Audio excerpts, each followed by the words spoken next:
learning outcomes. After studying this module, you shall be able to know about the concept of flow, identify the characteristics of flow state, learn about the current and the future, directions of research on flow, and understand the interventions to enhance flow state. The concept of flow. In the 1960s, while studying the creative process, it was struck by the fact that while working on a painting, the artist worked on it single mindedly, ignoring hunger, fatigue, and discomfort.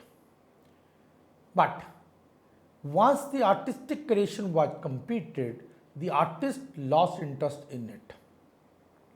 Flow research and theory had their origin in a desire to understand this kind of intrinsically motivated or autotelic activity. From the perspectives of flow, a good life is one that is characterized by complex absorptions in what one does. Significant research had been conducted on intrinsic motivation by that time. It was investigated that the flow state by the interviewing chess players, rock climbers, dancers, and others who emphasized enjoyment as the main reason for pursuing an activity. Flow experiences occur when we become engaged in controllable but challenging tasks or activities that require considerable skill and which are intrinsically motivating. For flow experiences to occur, we must have a good chance of completing these tasks. There must be clear goals and immediate feedback. These tasks require full concentration, so we become deeply involved in them and forget the hassles of everyday life. Our sense of self disappears when involved in these tasks and emerges as strengthened after the task is completed. Time perception is altered during flow experiences. Reading, sailing chess, rock climbing, dancing, writing, and gang motorcycling are some of the examples of activities where flow experiences have been reported. Activities that lead to flow experiences can become an end in themselves. The phenomenological landscape involves three regions of experiences: a flow channel along which challenges and skills are matched, a region of boredom and opportunities for action relative to skills dropped off, and a region of anxiety as challenges exceeded capacities for action. The Millen Group defined flow as the balance of challenges and skills when both are above average levels for the individual. A state of flow is characterized by intense and focused concentration on what one is doing in the present moment because tasks that lead to flow experiences involve working towards clear goals and receiving immediate feedback about movement towards these goals. A deep level of concentration on the task is essential. merging of action and awareness. Since the person's full concentration is on the task, there is a loss of awareness of the self, loss of reflective self consciousness, a sense that one can control one's actions, distortion of temporal experiences. When we are involved in flow experiences, our perception of time is distorted. Experience of the activity as intrinsically rewarding. Activities that lead to flow experiences are said to be autotelic. Autotelic comes from the Greek word self, auto, and goal, telos. Autotelic experiences are those that arise from activities which are not done for some benefit but because the activity is intrinsically rewarding in itself. Challenging activities that require skill, the task which leads to flow experiences, must demand that we use our skills almost to their limits and that the task is one that can be completed. In flow experiences, the ratio of the challenge involved in an activity and the skill required for the activity is close to 1 is to 1. Clear goals and immediate feedback. Tasks that lead to flow experiences have clear goals and feedback about movement towards these goals is immediate. Dynamic equilibrium. In state of flow, the individual operates at full capacity, which is a state of dynamic equilibrium. It also involves establishing a balance between perceived action capacities and perceived action opportunities, optimal arousal. The conditions of flow include a sense that one is engaging challenges at a level appropriate to one's capacities, clear proximal goals, and immediate feedback about the progress that is being made. Certain cultures and types of families are conducive to flow experiences. Csikszentmihalyi and Csikszentmihalyi. All cultures have certain goals which citizens aspire for. They also specify social norms, roles, rules, and rituals in accordance with which these goals may be achieved. Cultures in which the goals, norms, roles, rules, and rituals closely match the skills of the population are more suitable for occurrence of flow experiences. Work based flow experiences are more common in cultures that permit people to have work roles that are neither boring nor overly challenging. Flow experiences are more common in cultures where religious rituals involve dance, singing, or meditation, etc. Flow experiences are more common in cultures where skilled games against well matched competitors are widely practiced. According to Csikszentmihalyi and Csikszentmihalyi, to understand flow experiences, we need to understand it through consciousness and the self. Consciousness is made up by subjective experience. The self emerges when consciousness comes into existence and becomes aware of itself. Consciousness thus serves as a clutch between programmed instructions and adaptive behaviors. Csikszentmihalyi and Csikszentmihalyi 1988. Attention plays a crucial role in entering and staying in flow. Entering flow is determined by how attention has been focused in the past and how it is focused in the present.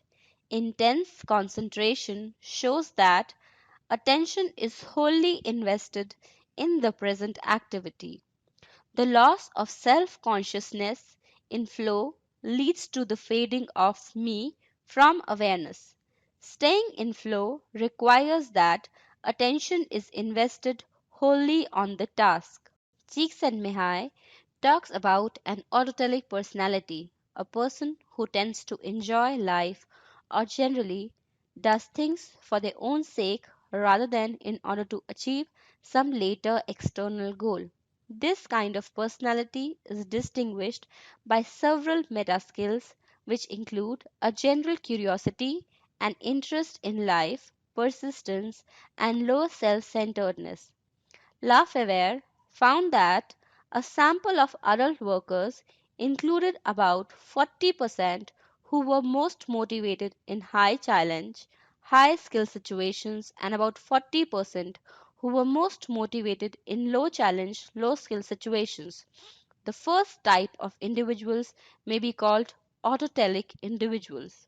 Heckner confirmed that autotelics were least happy and motivated in apathy, low challenge, low skill situations, whereas non autotelics, least motivated in high challenge, high skill situations, did not find the apathy condition aversive. Autotelic families, from an experience sampling method study of talented adolescents, Rondon found that autotelic personality is fostered in a complex family environment which simultaneously provides support and challenge. With extrinsic motivation, those activities are undertaken which will result in pleasure or help in avoiding unpleasant events. Self-determination theory was developed by Professors Richard Ryan and Edward Deci at Rutgers University to explain conditions that foster intrinsic motivation. Deci and Ryan. They conceptualize intrinsic motivation as the inclination we have towards spontaneous interest, exploration, and mastery of new information, skills, and experiences. According to this theory, when our needs for competence, relatedness, and autonomy are satisfied, intrinsic motivation occurs, but self motivation is less likely when these needs are thwarted. Intrinsically motivated individuals show more interest, excitement, and confidence in the tasks at hand and also show enhanced performance, persistence, and creativity concerning these tasks. These individuals report higher self esteem and subjective well being. However, these benefits occur even though people with intrinsic and extrinsic motivation have the same lens of perceived competence and self efficacy, Ryan and Deci. Intrinsic motivation is weakened by punishment and by imposing goals, deadlines, and directives. Intrinsic motivation is also weakened by giving people rewards for completing interesting tasks, particularly if these rewards are perceived as controlling. Deci et al. Ryan and Desi's self-determination continuum distinctions are made between four different extrinsic motivation regulatory styles: externally regulated behavior, introjected regulation of behavior, regulation through identification, integrated regulation. Certain conditions promote the development of intrinsic motivation. Ryan and Deci. For instance, children whose needs for relatedness, competency, and autonomy are met in infancy and childhood show more intrinsic motivation. The further along the continuum of self determination we are, the greater the level of autonomy we experience in regulating our actions. Intrinsic motivation is developed for activities that are 1. Moderately challenging, 2. That we feel we can do well, and 3. That give us satisfaction. Bandura. Intrinsic motivation is mediated partially by self efficacy. We may observe that sometimes we oscillate between being intrinsically motivated and extrinsically motivated doing the same activity. Reversal theory offers a framework for understanding these apparent motivational paradoxes. After it is assumed that our motivation may be characterized by our status with respect to pairs of meta motivational states. In terms of intrinsic motivation and flow experiences, the main area of concern is the means ends domain. That is, when extrinsically motivated to do a task, we are focused on achieving a goal in a planned and serious way. This type of experience characterizes being in a telic state. In contrast, when we are intrinsically motivated, primarily focused on doing the activity in a spontaneous way with least regard for the goal of the activity, this defines the paratelic state.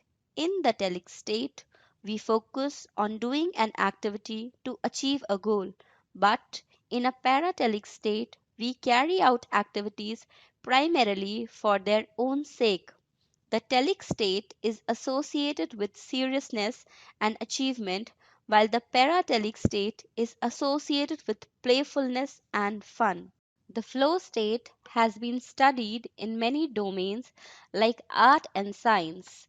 Csikszentmihalyi, aesthetic experience, Csikszentmihalyi and Robinson, sports, Jackson, literary writing, Perry, and other activities.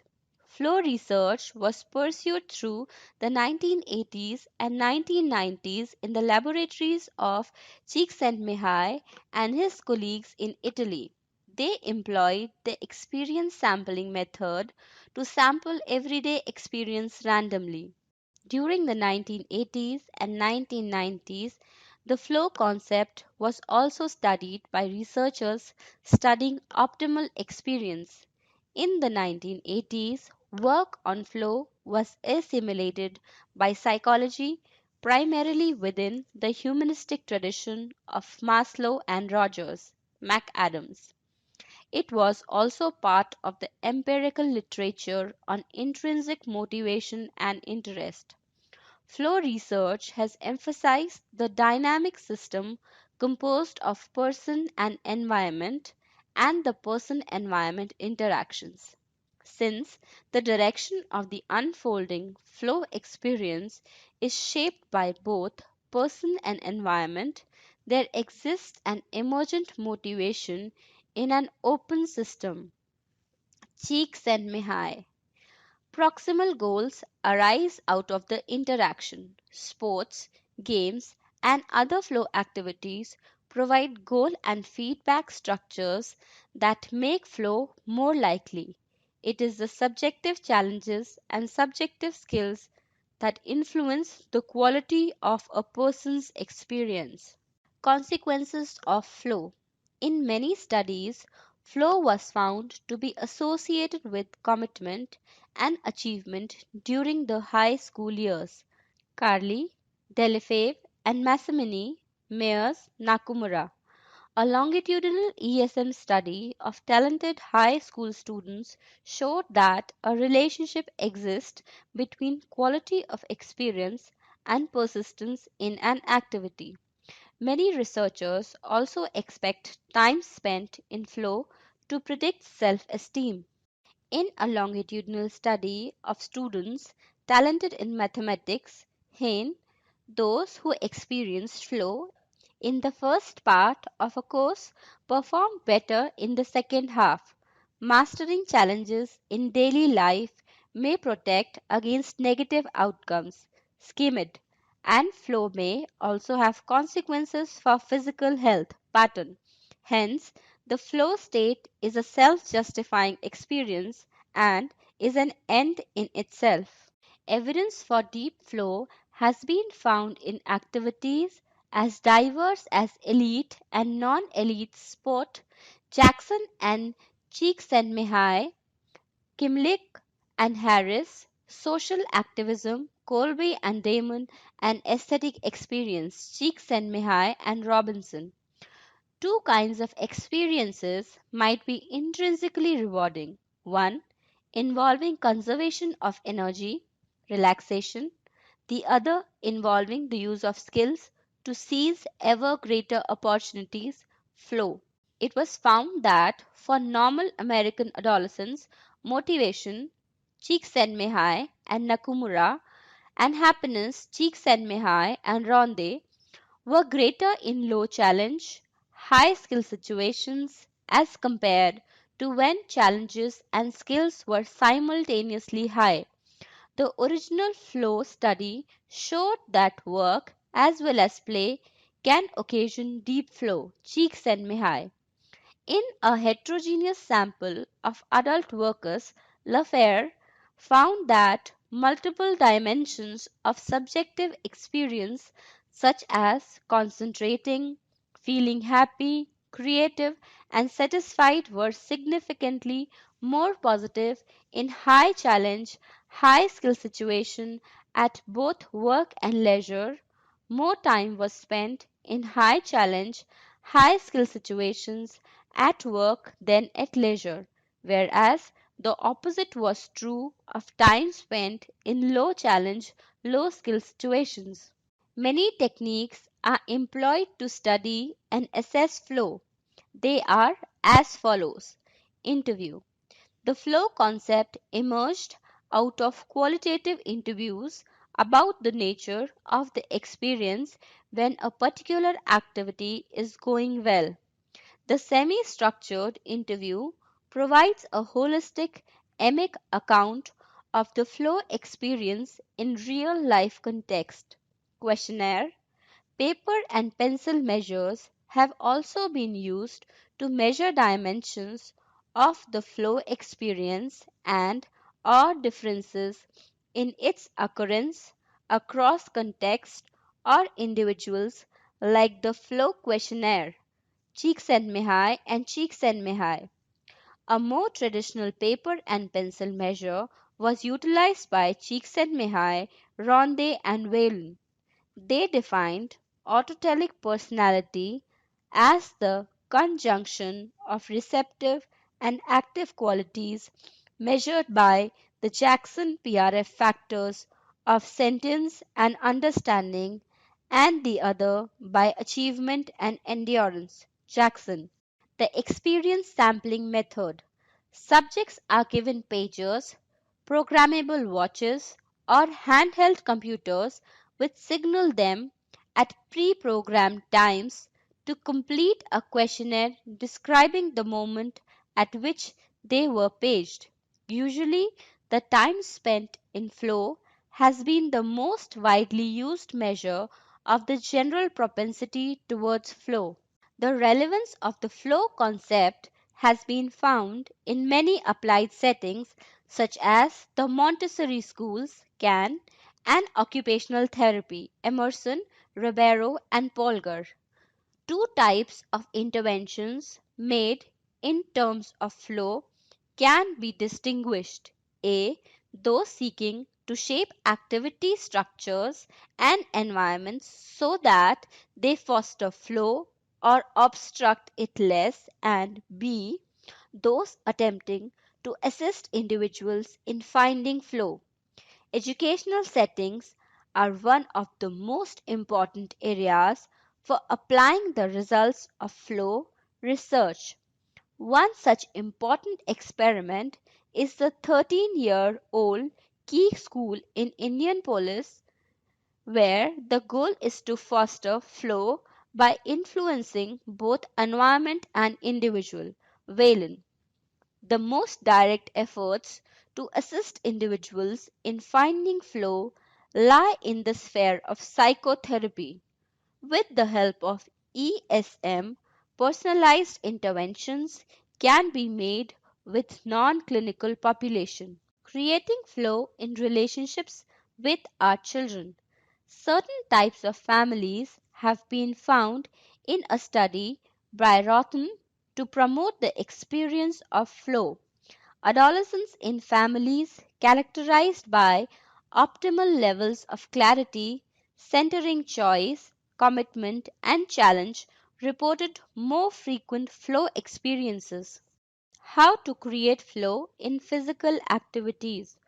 Flow in physical activities can be developed in the following way: setting an overall goal and breaking this down into a number of sub-goals, deciding on a way of measuring progress towards the goals that one has chosen, concentrating on doing the activity as well as noting how one is achieving sub goals, gradually increasing the difficulty of the sub goals so that the challenge matches the level of the growing skill.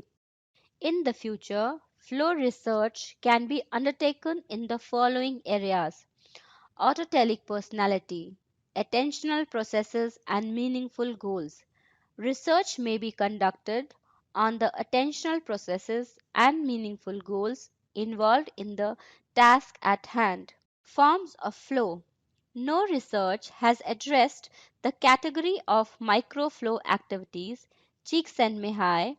Fewer studies have identified forms of what might be called shared flow. Csikszentmihalyi and Larson.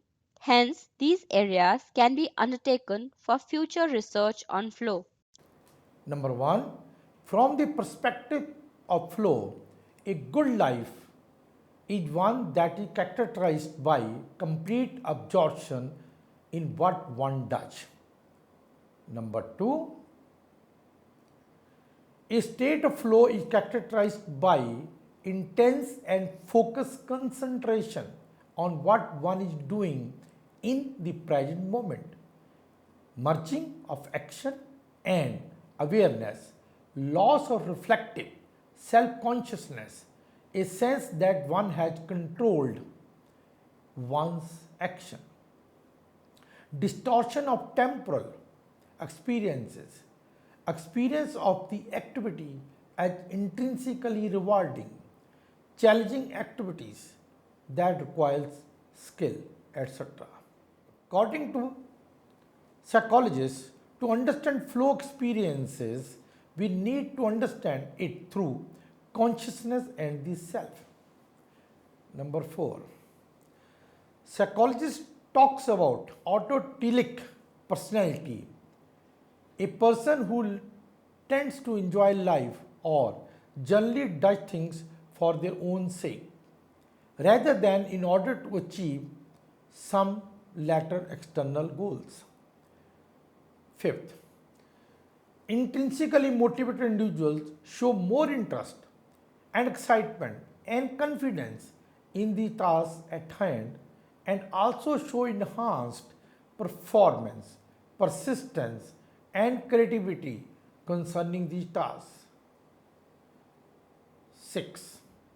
Sometimes we oscillate between being intrinsically motivated and extrinsically motivated doing the same activity. 7.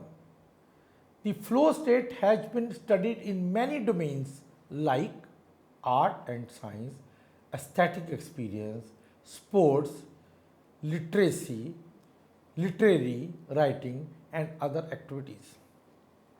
8th, many techniques are employed to study and assess flow, such as interview, questionnaire, experience sampling method, etc. 9. Two types of interventions made in terms of flow can be distinguished. A. Those seeking to shape activity, structures, and environments so that they foster flow or obstruct it less. And B. Those attempting to assist individuals in finding flow.